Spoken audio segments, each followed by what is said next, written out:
So he's like, she needs me. She still needs me. I said, hey, puppy, don't worry about it. Like, you're gonna come back home. They're bringing you, like, they're bringing you stuff so, like, that you can come back home. The doctors know. And then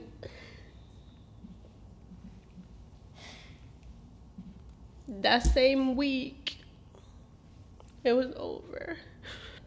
I don't like talking about it, but this is why I'm really big on making sure that you guys have a relationship with daddy and being very close, because having a dad is so special.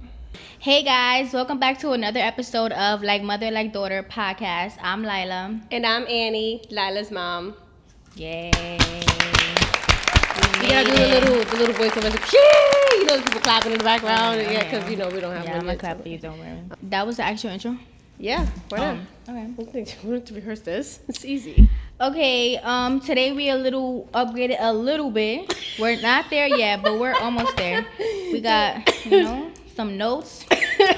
We're almost there. So yesterday was the day that my grandfather had passed away, and I had made a post. Somebody said, can you guys please talk about him? Like, talk about him more, what he was like, etc. And I was like, oh boy. So that's what we're gonna do today, because I feel like also the other day I was talking to somebody personally and they had asked me about him, and every time somebody asks me about him I kind of like brush it off.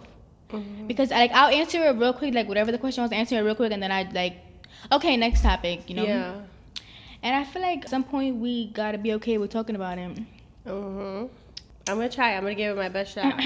Okay, so we're gonna speak positive first. Okay. So what was, like, from what you know, his childhood, his beginning before you came into the picture, and Tio Macho? So what my dad explained was that he was raised in Puerto Rico. He was born in New Jersey. His mom... Oh, was he? I didn't even know that. Yeah, Bobby was born in New Jersey, and then his mom brought him back to Puerto Rico because she was having some difficulties, and she already had three kids before him. So she came to drop off my father to his grandma, which is her mom, and he was raised there since he was 3 with his grandma for so he was about 18 years old. Supposedly his mom came back for him when he was, I think, probably in his teens, like 13. And like any mother would say, like, you're just not gonna pick him up at 13 years old. I raised him. You just can't just pick up my kid. So my great grandma gave my grandma trouble, and then grandma just left it there, went back home, and she lived in the projects, Park Avenue, for years. That's where she raised her kids. But she did leave, I think, the 3 boys in Puerto Rico. My father was one of them. He was raised like a jíbaro. Grandpa was raised in the campo. We come from literally nothing, eating fruits from trees, So then when he came to the States at 18 years old. Let me pause you. If you had to explain to somebody who doesn't understand what that is, what is living in the campo? You live in the woods. You are raised in this little house built by wood. They made rooms. I don't know if you ever go to like Mexico or Puerto Rico, or you go to excursions and they show you what back in the day was and how they lived. That's how Grandpa lived. Very simple. He didn't need anything to live and survive. All he needed was fruits and water and a little fun in his life. He was raised pretty much on the beach. He loves the beach. That's why he loved going to the beach. Because he was raised on the beach. That was his fun. So that's what being in the campo is. Okay. Then he came back. So he came back to New York. He met my mom. He met his mom. Wait, but the woman that raised him, his grandma, she passed away before he came to New York or after? After. She was losing her mind, so she started to get Alzheimer's, and she started to tell my family in Puerto Rico that my father was beating on her and my father was doing things. And yeah, so she was losing it. And my father just started to gain problems with the family in Puerto Rico, so he's like, I'm just gonna leave. So he came down and he finally like started a relationship with his sisters and his mom here. And my mom's family, my mom's mom and her sisters and brothers lived in the same building. And that's how they met. And mommy was like about 7 years younger than dad. And then they started their new beginnings. And then I was conceived of, maybe 2 years later or whatnot. That sounds a little against the law. Yeah, back then it was very normal for a man to be with a woman that young. It wasn't like, oh, by law, like, you're being a pedophile or whatever. And as long as the young lady wanted to go, it was okay. Okay, so then Grandpa met Grandma in the Bronx, in the projects. They had me. They ran off together. Yeah, they got an apartment. Mommy knows this story a little bit more, but they got an apartment somewhere in the Bronx. I remember the apartment. I was little, but I remember. And wait, so where did they have you at? Where was they living when she got pregnant with you? I have a feeling we were living with Titi Madeline in the projects. Because I think, like, we lived with Titi Madeline, like, the mom and dad had a room in Titi Madeline's house. Titi Madeline had, like, 4 bedrooms. And they lived there for a while, and then they went to the apartment. And then we were kind of, like, raised there. They took me down to Holyoke, Massachusetts when I was 3. My brother was younger. And I was raised in Massachusetts ever since. And then I had to come back when I was 13 because Grandpa started messing with some bad people. And just getting acquainted. Grandpa was very fun. He was very friendly. He knew everybody. As soon as we moved over there, he knew everybody. He knew everybody at the stores. He made friends everywhere he went. Grandpa was like the person that came with jokes. Oh, Milton's here. Milton, come, sit down, tell me a joke. And Grandpa just, I don't know, it was like something in his head. He used to read a lot. He was the life of the party. Who's the life of the party? He met some friends. Got carried away. Got into some trouble. The law was following his friend. He was at the wrong place at the wrong time. And then the friend ended up saying that was his stuff. And then that was like the beginning of my normal childhood, I would say. Things got real dark for me after that. How old was you when he had to go to jail? 9. And how long you did? 5 years. Then you, Grandma, and Tia Macho continue on with your life. Where'd you guys go? Mommy had to hurry up and find someone to take care of her because she didn't have anybody. And she wasn't going back home because she didn't get along with her parents. So she met someone really quickly. Quickly. He lived in Leominster, which was like, I don't know, an hour or 2 from Holyoke. I really don't remember. I was a child, and we stayed away from everybody. And I didn't hear from my dad for, I don't know, like 3-4 years. We lived in Leominster like 2 years. 3-4 years? You didn't talk to him while he was in jail? No, Grandma threw all his stuff away. She told me to forget about him. She told me to forget about the king of my life. That's crazy. That's like me telling you to forget about Daddy. Forget about him. It's over.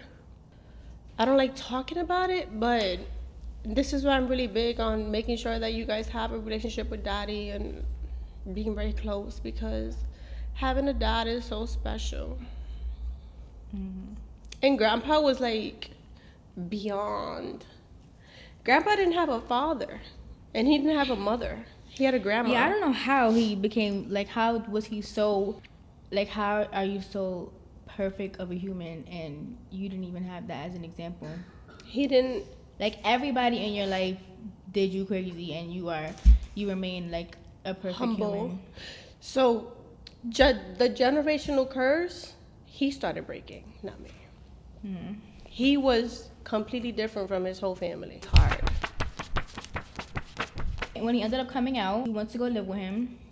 I was writing letters to him because when he came out, before he came out, he knew that I was fine. He was about to put my name and picture in the newspaper. My aunt was about to do it. They lived in New York, but they were in touch with my dad in jail. So it's been years, and my dad's like, okay, enough. I need to put an ad in the newspaper. I need to find my kids because everyone in my family thought we were dead. What? Like somebody killed us because of whatever situation they got into. So we left it there. But we ended up coming back because it didn't work out with mommy and her boyfriend. So we came back, and mommy came back looking for help from her parents. Like, oh, I can't do this, whatever. Things happened, and we had to flee. So we came back to visit grandma. We stayed with grandma, her mom, for about a week, and we went back to like get our stuff. And the apartment we lived in was completely empty. Like all our stuff was gone. What? It was, girl, when I tell you we went through crazy stuff. So we had to start from scratch. Oh my God. Yeah. So we came back home. My grandma, my grandpa was there to, feed us and give us a home. We slept on a sofa bed in the living room with mommy, and they bought us everything that we needed. Simple stuff, a little bit, one pair of sneakers the whole year. That's what it was. We had to deal with it. We never had more than that anyways. I was okay with having just a little bit because that's how Papi raised us too. We didn't need. We just needed to be happy. That's all. So that's what happened. Then I asked grandma one day I come out of school. They put me in a school near grandma's house. I went for, I don't know, the end of the year. So I went for I don't even remember. It was probably 2 weeks into school ending. But I had to go to school. For the last 2 weeks? Yeah, I don't know. It was very short-lived. So what I remember is that my mommy went to pick me up, and mommy always made friends with the nearest crackhead in the block. I don't know why. She knew how to find them. Because grandma had her issues, but because she had her own problems that she was escaping from. So she had her addiction issues that she would go back into and let it go back into and let it go. So she struggled with that because of her past. She had her own problems. So moving forward, I tell Mommy, don't I have family over here? Because I remember coming to visit them from time to time. Bobby would take trips to New York to visit family. So I'm like, don't we have family? I think we know. There's grandma. I think Titi Madeline. Like, I had mentioned to her, and Mommy goes, no, Mommy, no. And she goes, you know what? Mommy was good with numbers. She remembered back then, you had to remember numbers. There's no cell phone. There's nothing. People had a little phone book. But you had to remember numbers. So mommy remembered grandma's number, my father's mother. So she said, let me see. And my grandma picks up the phone. And mommy hangs up. What? Why would she hang up? She was afraid to face them. Because it's how dare you keep the kids away? How dare you not communicate with us? Yeah. How dare you disappear like that? She didn't want to hear that. So I said, Ma, come on.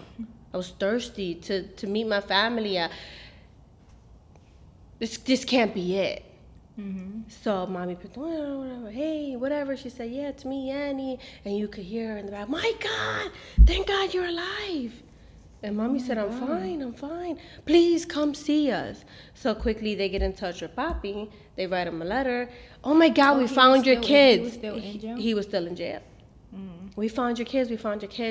They're coming to visit. I'll send pictures or whatever it was. So when we got there, the whole family was in grandma's house. And me, Matra, and mommy walked in, and they were waiting to see us. And to us, it's hi, but it was a little bit it was a lot for a child. So they was oh my God. My grandma started lifting my shirt, checking my boobs, checking to I want to know if she's okay. Because that was their main concern, que no la estén violando. And mommy was we're fine. So after that, they took me to visit Papi. Oh, they took Soon after, maybe a few months, and I was able to Papi was started to write me letters. He went to jail in New York? No, in Massachusetts, but they took the trip. We took a trip. They had him somewhere stationed where it was 2 or 3 hours away. So we all took a trip to go see him. And it was my one visit because they couldn't take the long trips all the time. But at least so he could see us. You saw him one time? One time when he was... In all those years? The first time when he first got locked up, Mommy went.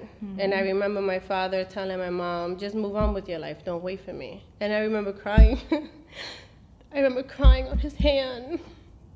And I remember seeing my tears flowing down his hand, and he was like, "It's okay, baby, it's okay." But he was upset. Like, he was upset with her. They had like their issues. They had their personal issues.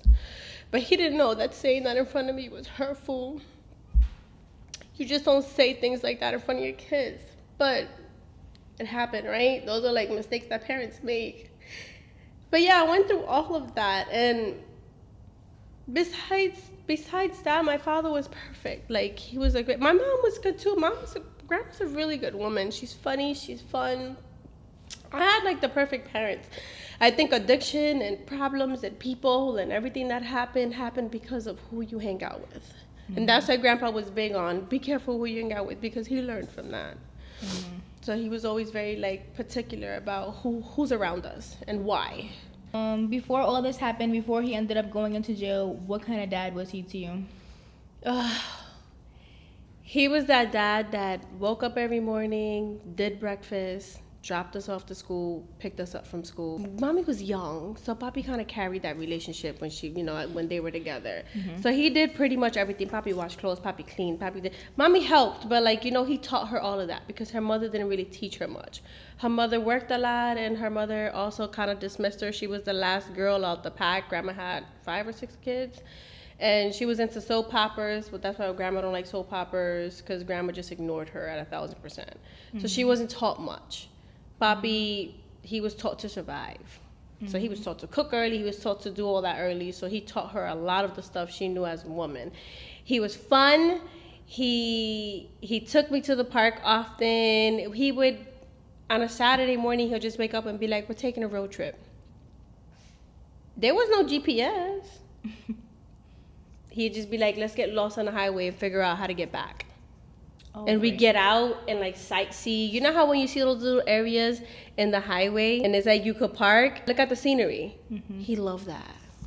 So he'll make, "Come on, baby, get out, come on." And we'd be mad little like this, running out for no reason. That's what we would do for fun. Mm-hmm. He was very spontaneous. That's the same thing he did with us. Same thing he did with you guys. He did that with me growing up. We went to every park there was. We explored a whole lot.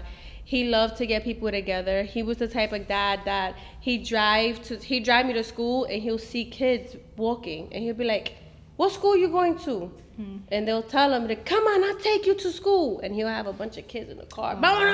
And we go to school. That's the dad I was raised with. It's you don't see that. You don't see that on a day like today. You don't see those kind of fathers, those kind of people. He's the type of person that if he cooks a big meal, he'll knock on the neighbor's door and be like, "Mira, cociné un arroz con gandules, ¿tú quieres?" That's how people in Puerto Rico are. Mm-hmm. You go to Puerto Rico, you feel right at home, because that's how Grandpa was. It's like you feel like all these people are like Grandpa. They talk like Grandpa. They behave like Grandpa. Their ethics if I are like. Down, I would just be crying the whole time. No, the whole time I had frog throat. And Shad felt like it's healthy for you to be here because he wasn't at the wedding. Mm-hmm. So I need you to feel close to him right after the wedding. Mm-hmm. And it did. It made me feel closer. It made me feel... I hugged my uncle, which looks like him, talks like him. Oh, my God. So that was great. Yeah. So Dad was an amazing dad. Dad did homework with me. I remember him helping me how to do math, and he took out a bunch of pennies. He poured a bunch of pennies on the table like this. And he said, "To teach you math?" He said, "Okay, vamos aquí. 10 pennies aquí, mami. ¿Cuántos son 10 pennies más 10 pennies? Cuéntalo, mami." And I'd be like this. 1, 2, 3, 4, 5. 20! And he'd be so excited. "Yeah, you got it, baby. You doing it." And that's how it was. Growing up, we didn't have cartoons or cable or anything like that, but we watched novelas on the channel 1 through, there's always like that channel 1 through 12. In the midst of that, we had a Spanish channel, and we watched novelas. So I grew up on soap operas. Grandpa loved soap operas. He was a hopeless romantic.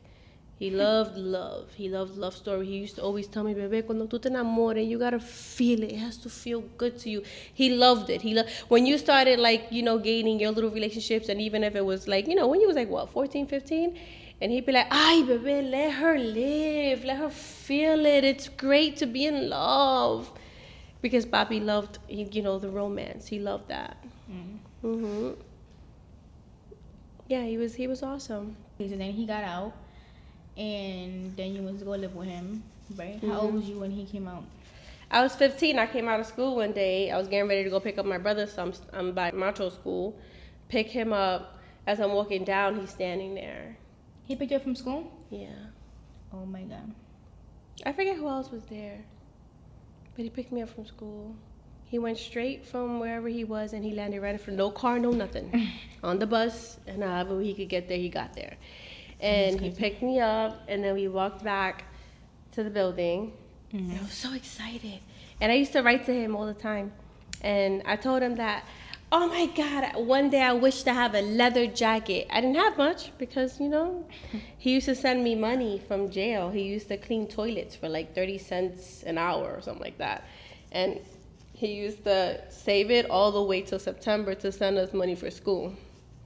So with whatever that happened, I could get a little something for school and then live with that for the whole year. And then next year as I get, you know, grow out of it, whatever. So I would wear the same crap to school often. But I said, I want a leather jacket so bad because at the time the leathers were in. And I was like, oh, I want a leather jacket so bad. He picked me up. He told Mommy that he would like to take us with him to spend some time with him. And she said, Macho can't go. Why? She was pregnant with Boo Boo. And my dad's like, but why? It's my son. Mm-hmm. She knew that I was going to like catch a fit. She didn't let me go. So she was like, I'll take her, but Macho can't go. And then she made it look like he loved me more than he loved Macho. But she was always like holding on to him. I don't know why. He was old enough to come. Mm-hmm. Anyway, so that same weekend he took me to a leather store in Southern Boulevard. So where was he living when he first came out? Grandma's house. He came to Grandma's. Oh, okay. Yeah, so we stayed there for the summer. Mm-hmm. And he took me to the big leather store in Southern Boulevard. And he said, pick whatever leather jacket you want. Mm-hmm. And to me, that was like a big deal because I could never have, I just can't go to a store and be like, pick whatever. That wasn't happening. That never happened. I never looked up to it because I knew that it would never happen. So when he did it for me, I was like, oh, this is so cool. But my dad wanted to make me feel like a princess. Like, you know, I got you. You don't have to worry about it. Like I think he was worried that a boy would come and, you know, offer things to me. So he's like, you don't need nothing from nobody. I got you. You know, it's okay. I'm going to make it work. I'm going to go to work. And he quickly, like, I was with him. I ran all the runs with him. We go visit Ramon from the supermarket. So he lands there. And that was the old job he had when he was really young, living over here in New York. And he said, Ramon, shakes his hand. He said, oh, Milton. He gives him a hug. And he said, Ramon, necesito trabajo. And he said, the job is yours. He goes to see my Uncle Pete in a lot that he was in. You know, like, I don't know. He'd take his cars there to the lot because Tio Pito, I don't know if he worked there at the time. Whatever. My father ended up with a free car. They just gave him the car. A hoopty, a real bad hoopty. Oh, but we ran that hoopty down. So now we got a ride. So everybody loved him that much that they were just like, I got you. Don't worry about it. We're going to help you survive. And that's how it happened. And then we ended up living in Titi Helen's house and helping Titi Helen with paying the bills. And just, you know, she let us stay there for a while, which was nice. And, yeah, I pretty much went to live with my father. After that? Yeah, it was with Dad. And then in order for me to have my own room, Titi Helen had like, she had her own issues and we couldn't stay there anymore. So Dad said, I can't do it. I can't help her. He called his mom. I'm not helping her. My daughter can't see this no more. Enough is enough. We would come home and Titi Helen was like, hey, come on. I'm looking at her like, we got to call an ambulance. Dad's like, no, she's fine. She is living her best life right now. Don't worry about it. We're leaving, though. So in order for us to get an apartment at the time with Papi's income, we wouldn't be able to do it. And I was working in the supermarket. Raymond gave me a job, too. So he said, Bebe, we're going to have to do this, but you have to pay for your room. So let's do this together. Let's team up. I said, all right, Dad, yes, I just want my own room. I always wanted my own room. I want my own room. He's like, okay, let's do it. So he asked his friend to put it under his credit because he had no credit. And I'm a young girl, so I don't have no credit. So finally, you know, he started to teach me how to pay the bills and whatever. And I gave him $100 a week. It was way I used to get paid $180 a week. I stayed with $80 in my pocket. I gave him $100. Wow. Right. That's how Dad taught me how to be independent, how to, you know, strive, how to keep it together. He had long talks with me the way I have long talks with you girls. And then I met Daddy. Mm-hmm. And then I get pregnant. Mm-hmm. And then Dad gets a job offer in Massachusetts, getting paid way more and doing something that he would love to do, which is like landscaping. He was raised in the campo, so he knew about trees, how to keep the grass clean. He used to clean the graveyards with his grandma in Puerto Rico. So Papi, that was his field. So that he went to Massachusetts and he said, come with me. Mm-hmm. And Danny didn't want to go.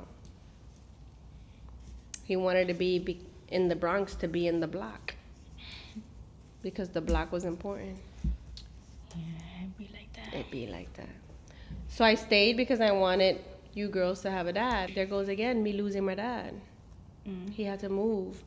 So he lived in Massachusetts, like 4 hours away from New York. So he had to part ways. You know, he would come down once a month, you know, and sometimes every 2 months. It just depended on how busy he was. Then he got acquainted, then he started going to church over there, found his, you know, he's trying to find a rhythm. And then Macho went up there to live with him. Mm-hmm. So he was trying his best to bond with my brother and do what he can for them there. But I think if I didn't get pregnant, I would have bonded with him more and I would have ended up in Massachusetts. So I'd have met your future dad in Massachusetts. It'd have never been Cordero. It'd have been like Tomlinson or something like that. That's all right. I'm okay with that. I'm okay with my daddy. Wow, you're very strong. Because if you ask me how was Grandpa, I'm not saying nothing. I'm just staying silent. I did good. Yeah, you did good, Marcus.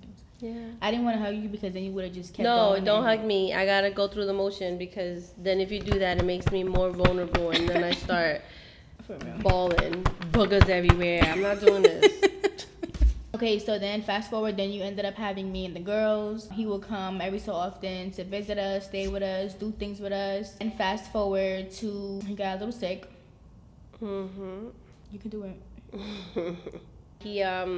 He always had colon issues, and he always thought that he was gonna like go sooner than he did, because he always had it. So he would prepare me at a young age. He would tell me to do things. He would teach me how to put stuff up, how to deal with the screws, do man stuff, like all the boy stuff. He said, you don't need nobody, you do this by yourself. And he taught me things early because he thought he was gonna die sooner, because he had this colon issue. But he ended up living till 60 years old, which is I'm grateful for. But he ended up getting colon cancer, and just starting getting sick from there. Yeah, there goes another dark spot in my life where again I lose my dad. And when you go through things like that, you start to question God, and you say, "Why are you doing this to me?"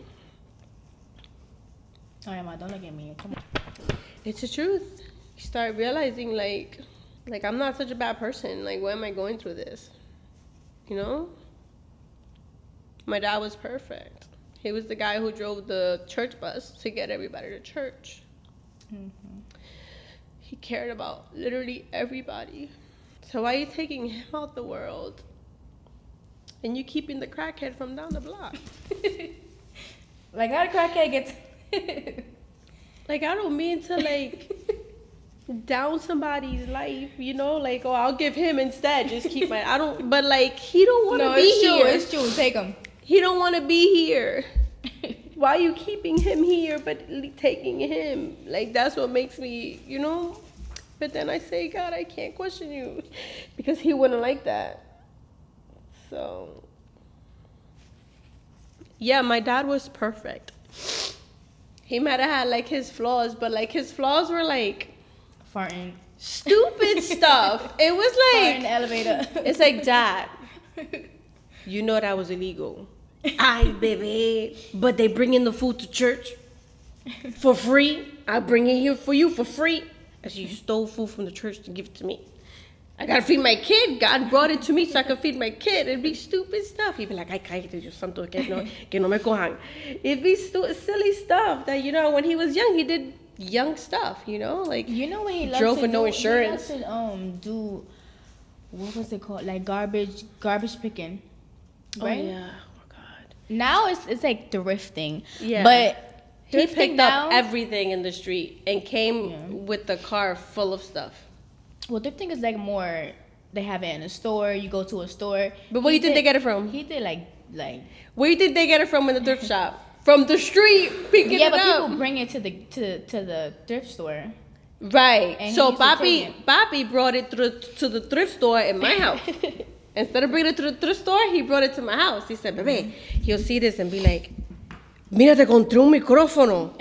And I be, papi, pero para que yo necesito un micrófono. No, por si acaso, bebé, que tú sabes que a ti te gusta cantar. Papi, ¿cuándo yo estaba cantando? No, guárdalo que a lo mejor tú lo vas a necesitar. Isn't that your grandpa? Yo, For real. Bebé, mira, me encontré este lip gloss. Ay, papi, si alguien usó eso. Ay, mami, límpialo. ¿Qué? ¿Tú estás de qué? ¿Qué es eso? Porque tú estás tú eres del campo, ¿ok? Tú lo limpias y lo usas. Oh my God, okay, Dad. Tú estás muy bushy, tú eres muy americana. Yo vivo en Puerto Rico en el campo, mira, uno coge algo del piso, lo lava así, le mete mano y se lo come. Hace, ay no, papi, Oh my no puede God. ser así. Yeah. Porque ustedes se enferman aquí de nada, por eso, porque no tienen el immune system. El immune system, you know how he used to try to speak English. El immune system. Ay, Dios mío, papi, por Dios. You deserve a crunch bar. I know you like crunch. A piece, not the whole thing. You want to make it a commercial? Crunch. Whenever you're a little stressed out, you just have a little piece of chocolate. And best of all, you gotta go with Crunch. Crunch. He left Boston. Came to live with us. He didn't want to. Had to do chemo. We used to go with him to chemo sometimes, but not every time. And we regret it. I was supposed to be with him with chemo every day, and I didn't go because I was worried about work and not getting fired for nothing because I ended up leaving that job anyways. So I let my father go through that by himself. You live and you learn. And then COVID hit, and my father was in the hospital, and the visits were very limited, only one person. So I had to go to Presbyterian by myself. So there was a few days of him being there by himself before I go visit him again. So he spent a lot of time alone. I was worried about parking because the parking was miserable in the city, going to visit him, and then coming back home. And then I had 3 kids to tend to. But I didn't know that I was that close to losing him. Right. So I regret assuming. But because he lied. I'm fine. And then the last few calls, he said, "Bebe, I just want you to know that I love you and I'm very proud of you." I think he wanted to tell me, and I said, "Oh, Dad, by the way, they just brought the bed for you. The bed that kind of sits up and sits back. It was nice. They just dropped it off." And he goes, "Ay, mommy. That's what he said? He said, "Ay, mommy, you still think that I'm coming back home?" That's what he said? Oh my God. I said, "You are coming back home. What do you mean?" So Miley said something in the background. She said, "Mommy." She Miley was always very exciting. Right? She's like, "Mommy, oh my God, you don't know what I did in school today?" She did one of those. And I said, "Wait, Mom, I'm talking to Grandpa." And Bobby goes, "It's only because of that little voice that I want to hold on to so bad." He really enjoyed Miley. She was still little. So he's like, "She needs me. She still needs me." I said, "Hey, Papi, don't worry about it. You're gonna come back home. They're bringing you they're bringing you stuff so that you can come back home. The doctors know." And then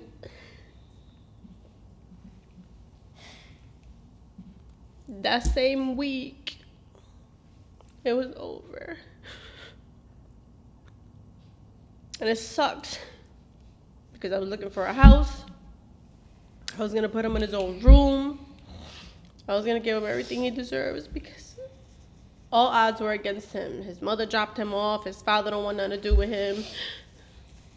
Comes out of jail.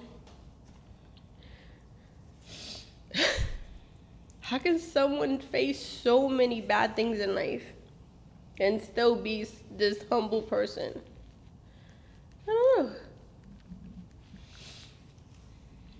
Yeah, so I have him, he lives through me. I feel like Everything I do, I say, I remember it. All the things that I found so annoying, I'm like, God, if I could have it just one more time. If he could bitch at me one more time.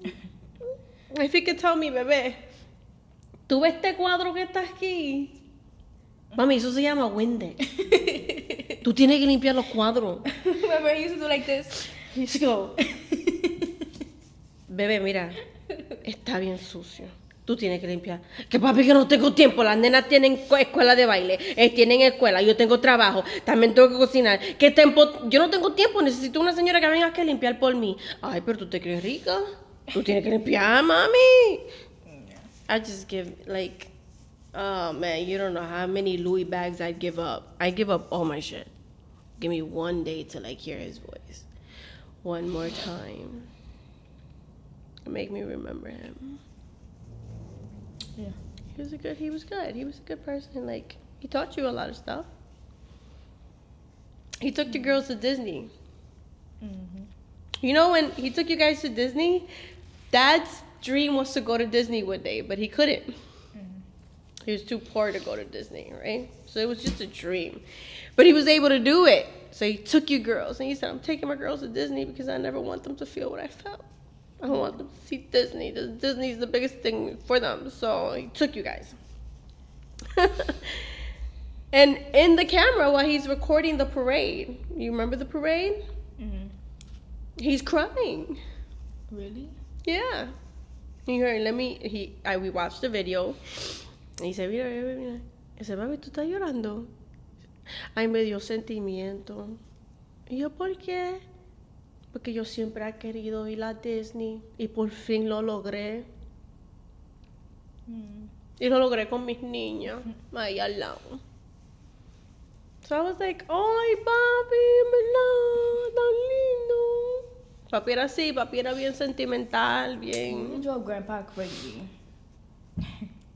Oh my God. He said, bebé, si Delala no estuviera ahí, yo no sé qué yo me voy a hacer con esas nenas. They were little. They were little. Yeah. He took Carmen. He took his female friend, right? Carmen? I think so. Yeah, he took Carmen with him and then the 3 girls. So he had a lady there with him. But, you know, Lala knows her sisters. I don't think so. No, I don't think she went. You serious? It was just Grandpa and you girls? Yes, and we stopped at mad places. We stopped, like, every few hours, we stopped at a hotel, slept a little bit. Well, a motel. Slept a little bit, woke up, went to eat breakfast. Mad early, too. We got to get up mad early. You're not sleeping in. 7 o'clock in the morning. Time to get up. Even if we got inside in the middle of the night, we got to wake up early. Yeah. Breakfast. And he used to let us drink coffee because you don't let us drink coffee. And He used to let us drink coffee. He used to be like, no, Delala's vlogging. She's like doing, oh, Grandpa, I'm vlogging this whole trip. Yeah, with her little voice. But all of them were little. How old are you, Mommy? You remember?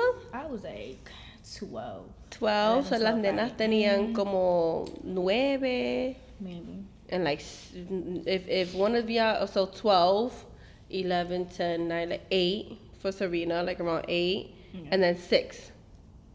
That's little. The girls need to do their hair. Hay que hacerle moñito, the 2 pigtails. Hay que ponerla linda. Put the matching chanclas with the... Like, Papi la pone with a green dress and purple chanclas. You know, Delala was more like, no, Grandpa, this goes with this. I got it. Lala was taking care of her sisters, making sure they were good. Pero si mira, si Delala no estuviera aquí, yo estuviera losing my mind. Tú no sabes, bebé, lo que yo te... Esas nenas. Así, ve, y tú dices que yo tengo tiempo para limpiar los cuadros. And they was like twins. Yeah. Oh my God, they was bad together. Mm-hmm. They still bad together. Lala was recording them being in the hallway of a hotel, and he's like, "Come on, he's tired. He got the cart full of all their stuff. How can they have so much stuff since the chiquita ustedes lo jodió la vida? Why y'all came with mad stuff?" And then he's with the coche going into the hotel. He's like, "Come on, he's driving. He's the driver, so he's tired." Y Y está las otras dos, mira, beating each other up in the in the lobby of the. Come on, y están running after each other, doing backflips. Yo, because Lala still has that video. Because they had a book bag and the book bag was more heavy than them. So they went. Samina went to bend down to pick something up, but the book bag was over her head. And she was like, "Grandpa," and she was playing. She was like that for mad long. He was like, "Let's go!" Like, what are you doing? Come on. Grandpa's aggravated. He's aggravated. Oh my god. My lord. Lord, does she feel like this? With the book bag like that. It was so You guys good. stress my dad out. Like, Then we went to go see Titi Mildred. Where was that? North Carolina. Oh yeah, my he God, made we were stops in everywhere. the way. We're gonna sleep over. Uh-huh. Tomorrow morning, we're leaving at 6 o'clock. It's at 5. I thought it was 4:30. No, we go by 5. You Get need to ready. get up at 4:30. And at 6 o'clock, I didn't get up we're at in the road. I didn't get up at 3. We stop in the restaurant and breakfast in the morning. In a Chin Motel Furo Chincha. Ching chong. And Stay in then, the hotel. next day, Wednesday, we hit the road to, I tried to get the hotel with the breakfast included. We hit the road to Pennsylvania. Maybe in the way we stop in Virginia Beach. Virginia Beach. Oh my God, remember the last time? Virginia, what? Virginia Beach. No, beach, beach. We were everywhere. And then he loved taking us to Playland. We Playland went was to his Playland and place. he complained about the Popeyes fried chicken. It was too dry. It was mad expensive and mad dry too. And this chicken is cold.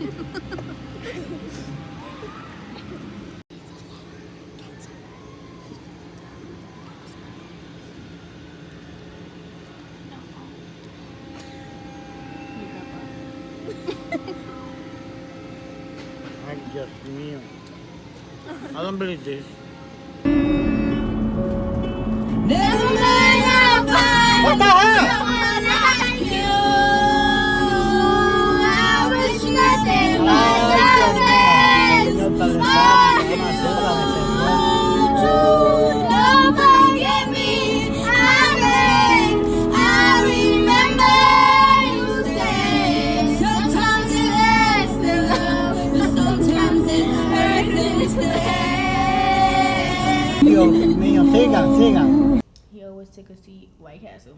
I feel like at some point he got older and he didn't want to get on rides, but he did it so like we could experience it, so we could feel, you know, like let's I'm be only brave. 23 and I'm almost right there. I'm getting sick of it. Imagine that old. He was doing it to make us have fun, enjoy your life, take risks. Like, stop it. Don't be scared of everything. Don't do that. Just do it. Go for it. Live your best life. That's how Grandpa was. And that's why I'm a little like that. Like, even when I don't want to do things, you know? Like, I didn't want to go trick-or-treating with Miley. But I did it. I'm tired. I'm, like, older, so I'm tired. And Miley's like, no, I'm going to go trick-or-treating. And then, like, you could tell, like, Grandpa came right to my shoulder. Go trick-or-treating with her. Coño. We're going trick-or-treating together, Miley. Oh, for real? I can't go with my friend by myself? Quédate by yourself. Tú vienes conmigo. You got me messed up. Y yo with the whole Mama Coco with the dress.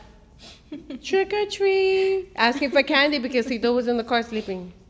So I was collecting candy for my son. You was doing it for him? And Miley and her friend was cracking up. Mom, seriously? You look like the overgrown woman. She's like, just walk behind us like a little further while me and my friend trick or treat, because now you're a little bit embarrassing. And I had the bluey. It didn't even match. Bluey and Coco? What the It hell? didn't match my costume. It's okay. We figured it out. We had a good time, right, mommy? Okay, what is your top 3 memories with him? Dang, 3. Top 3. Chamura Park. When I was little, he used to take me to this park called Chamura Park. And if people live in Holyoke, Massachusetts, you know the park I'm talking about. I grew up there. I played a lot in that park. So that was one of the memories I had with him. Let's see. Another one was in Six Flags. We went a lot to Six Flags, and he put me on rides, just him and I. And another one was every morning we would get up and take the bus together. But right in front of the bus stop, there was like a panaderia. A panaderia is a bakery. And they would do pan caliente. They grab the bread and they flatten it with butter and they put a little garlic in it. And he'd get me a cup of coffee, get himself a cup of coffee, and on the bus we would drink our coffee and our pan, and like that was like our moment. So that's why I like to go to Dunkin' to get something warm when I'm out. Because that's something that I hold. That's something that he got me used to. When it's cold, you just drink something warm. That was like our thing. So I want to keep it. So I want you girls to remember it for him. And you know, they always be like, here we go, Ma. I bet you want to go to Dunkin'. We be betting like why she's gonna say she wants Dunkin'. They be in the car really betting on me. I get in the car. I'm the last one in the car. Ay, está frío. Babe. It'd be like 12 midnight, You Amanda. having a GPS, I know. It'd be, yeah. He's like, I'm looking for it now. They all closed, Annie.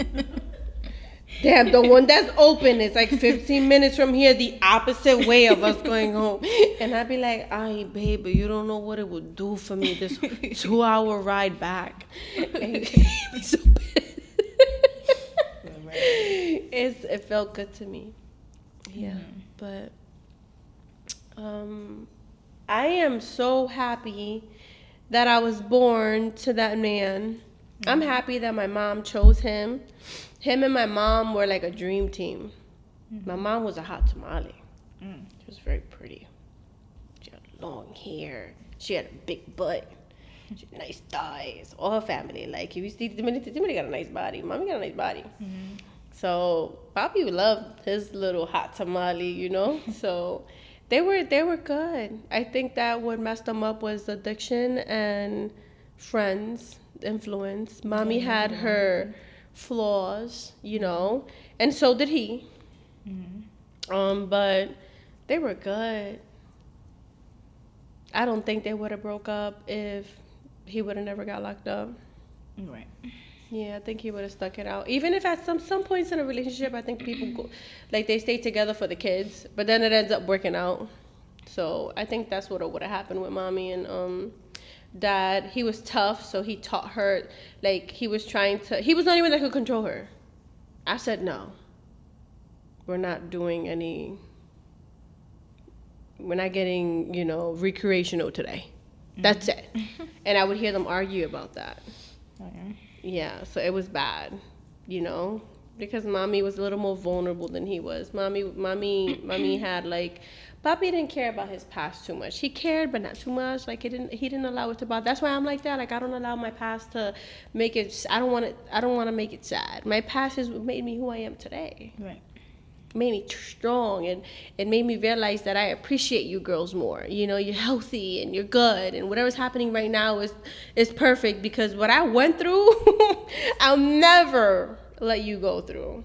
But that's okay, because it's okay. I'd rather it happen to me. I felt like I lived through it and I survived it. But I protect you girls so much, and I work my butt off so much to make sure you girls don't go through that. Right? So people make their past so sad. Like, I can't get over it. I can't do it. I can't. And this is why I feel like I have a right to say, you don't have a right to say that. Because I went through some shit. My father's story and that little story is just a tiny little thing that happened compared to so many more things that happened to me that we can get deeper into my childhood story, and things, you know, will reveal by itself. And I don't allow that to dictate what my day today is. I don't need to be like, oh, I gotta go smoke crack because my past don't fuck me up. I gotta go sniff it up because my past. Traeme una coronita. Es que I just thought about what happened to me in 1995. Live for the moment. Never change because of how someone treated you. Be yourself. So don't start being mean to everybody. because that one person hurt you. And now you don't trust nobody. You just gave that person all of the authority over your life. That was one person. That person just taught you how to deal with your emotions. Take it, stay away, and move on. And forgive. Because forgiveness is not for that person. Forgiveness is for you to give you peace of heart. Because when I don't forgive, I feel like I get mad at that person over and over again when I think about that person who it does harm to, myself. Because when I'm mad, I'm feeling it. I feel pissed. But when I say, you know what, I understand that person. That person's probably going through something. It is what it is. I'm going to move on. I hope that person, has a very healthy life. And, whatever. It's forgiven. I'll move on. I know not to ever talk to that person again. But I'm going to personally forgive that person. Like, I'm not going to feel no hurt towards that person.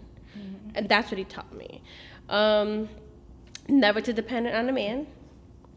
He said, be submissive, but don't depend on him. If he goes, you have your own.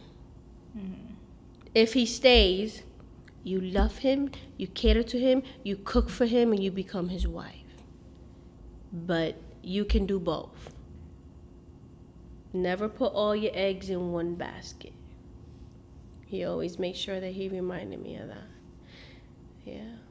One of the things that Grandpa also taught me, being who he is he always ended up saying, like, Bebe, come here. I'm proud of you. I try to do that with you girls. Come here. I'm proud of you, mamita. I'm doing it. No, you be like, you need to save more money. That's what you do. You need to stop spending money. Whenever you do need to start saving more money, I need why you to start. Buying more bags? Que tu Save mejor money. de la vida. I say it to you, don't I? Yeah. I say it to your sisters. I say it to Elias. I'm so proud of you, puppy. You know your colors. Oh my God, he would have had a ball with Elias. Oh, what? Elias is like the most perfect kid for him. He loves active kids. Josiah was his baby. Yeah. So it would have felt like having Josiah all over again. What advice would you give somebody who still has their dad in their life, or their mom, or somebody who they value that much? I think the best advice that I can give somebody is to spend as much time as you can with them, because tomorrow's not promised. Especially if they're sick. Prioritizing your friends, hanging out, doing certain things, even being with a boyfriend or girlfriend.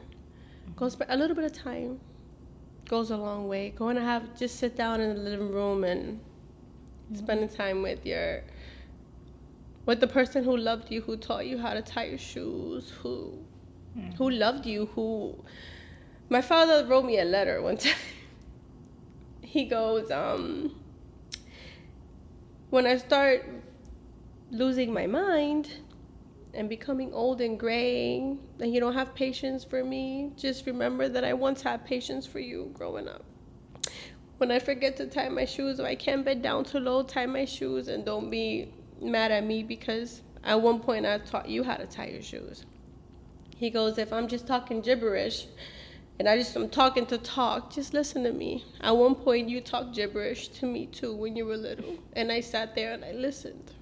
And it makes a whole lot of sense on a day like today. It's so special to have that parent, that really did a lot for you and cared for you and loved you and was there for you. You should just be there with them. Because a lot of times what happens is we forget about them. Or we think that we're going to have them forever. You think, they're boring. What am I going to do with them? They don't want to do much. They just want to be in the house. Watch a movie with them. It's going to go a long way later when it's time for him to go, him or her. And they're going to be like, I watch movies with my grandma or my mom or whoever every Sunday. That was my thing with my grandma. So when they go, you're in peace. You're like, I did it. Like, it eats at me with those days that he was in the hospital by himself. When I think about it, I start bawling. I could be in the car driving and I'm crying. And it's like my karma eating at me. My subconscious, like, how you gonna let him be there by himself? So that's why when grandma landed in the hospital, I made sure that I was there, because I just want him to know, like, I want you to forgive me. Look, I'm doing better. You know what I mean? And I know that he forgives me, but I need to forgive myself. I haven't forgiven myself. So eventually I will. But I just... Life is too short to be mad at each other. This is why I say, like, let's not fight each other. Let's not do... Like, it's too short. You could not come home tomorrow. It doesn't matter how old you are. Why be mad? Why wake up and try? This is what Dad always wanted. Wake up and be happy. Thank God that you're breathing. You have free oxygen when you're outside. You go to the hospital, you got to pay for oxygen. Your insurance company is getting charged every day para que te den oxígeno. Pero afuera it's free. Oxygen is free. Think about that. Freedom is awesome. You're waking up and you're like... Oh, he also taught me the natural, like, leaves and stuff like that when you're in the campo, when you're around a lot of trees. Breathe it in really good. That's healthy for you. That's why people plant trees, like, around their house, and you're like, hey, why people want so many trees around their house? You know all the leaves they got to pick up? And no, it's because it's healthy for them. Tomorrow I'm going to go in the backyard and I'm going to breathe. Just breathe, mommy. Breathe. Go. Don't do it in the Bronx. No, but- I was about to say that. You took it out your mouth. Yes, you took a joke out. Don't do that because I came from the Bronx. Yeah, That's my home. cigarettes. Don't, not too much in the Bronx. Cigarettes and coffee. That's where I come from, because that's where we come from. Our people is from there. Listen, one day we all gonna get out. That's it. That's pretty much Grandpa in a nutshell, and the little things that they learn. And the reason why we post him so much, it's because of the movie Coco. And that's why Coco was, like, meaningful this year for us. Elias ended up loving Coco. And we're like, oh my God, I love Coco, because they say that if you put a candle in front of your loved one's picture, that they're remembered because they see the light, and that means you're inviting them to come for the holidays, for their birthday, whenever we remember them. If you don't remember them, or you don't have their picture up, and you eventually stop talking about them, in that side of the world, they get forgotten and they eventually just disappear. And they don't get to see their family anymore. So I said, if this is true, Papi will be the most famous person on earth, because he is going to be all over TikTok. And everybody's going to wonder, who is he? And he's going to be remembered. And if fame can be done up there by just being remembered on this side, then okay, let's make him famous. Right. If that's what it is, then that's what it is. And I want to believe that's what it is. Just like I want to believe that there's a God, even though we can't see him, feel him. But I know there's way too many things that happen to me that I'd be like, uy, eso tuvo que ser Dios que me salvó de esa. And when he was about to go, he said, when you look up at the moon, now I'm going to be there watching you with God. So don't worry. You're always going to be safe as long as you see the moon. And every time I go out, it's the first thing I look for. Where's the moon? And when I see it, I'm like, oh, there goes the moon. So there's going to be halfway, it'll be full moon. And sometimes it's like real vivid. Like, I'm like, something good happens to us. Like, let's just say we had like a good day. Like right now, we're having a podcast, right? We're like recording. And we go outside and it's like really big and vibrant. I feel like it's him, like. It's a feeling. It's not, you know what I mean? Like, you just know, like, he's around me. Like, Serena just got me upset with what happened recently. And in the car, you had to, like, he's like in my ear, Lila. He's like, baby, it's just a car. It's just a car. It's just a car. She's okay. That's all that matters. She's okay. It would have been worse. You could have gotten a call that she got into a real bad accident. It's just a car. Junk it if you want. Which is true. So I was fighting myself because I'm like, why the fuck am I this mad about a car? I should be like, thank God you're okay. So these are the little things that I fight with myself about. Like, am I doing a good job? Am I being a good mom? Am I, you know? Yeah, I'm trying. Not perfect. But with you complaining when we do make mistakes, it prevents future mistakes. Because in a future mistake, it could be a bad call. If we hear you complaining and you scolding us when we're in certain positions, it will avoid a bad phone call. Yeah. All right, so I guess I'm all right. Okay, so we are gonna wrap this episode up. this episode was very emotional but healthy. Yeah. If you have somebody, where you go? No. Come on.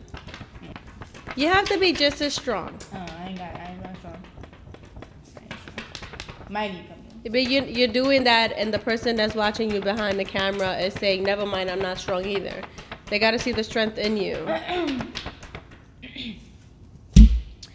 Okay, so if you have somebody that is really important to you, just make sure that you spend time with them.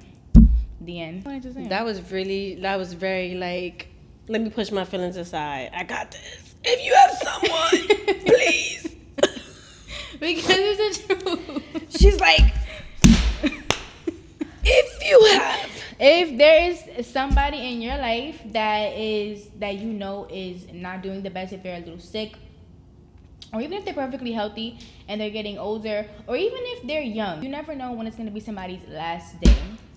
Just prioritize, and spending quality time is worth more than anything that you could be doing right now.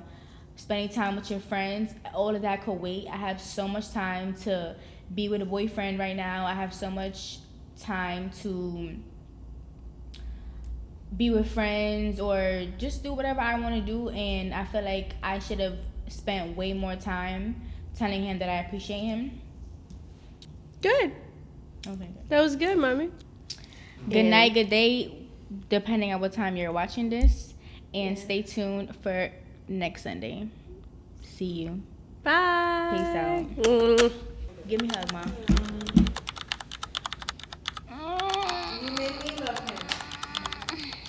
When we first moved here, Sabrina's floor used to smell like him, remember? I mean, going up the steps. Lito and Miley was going through it. She was really going through it.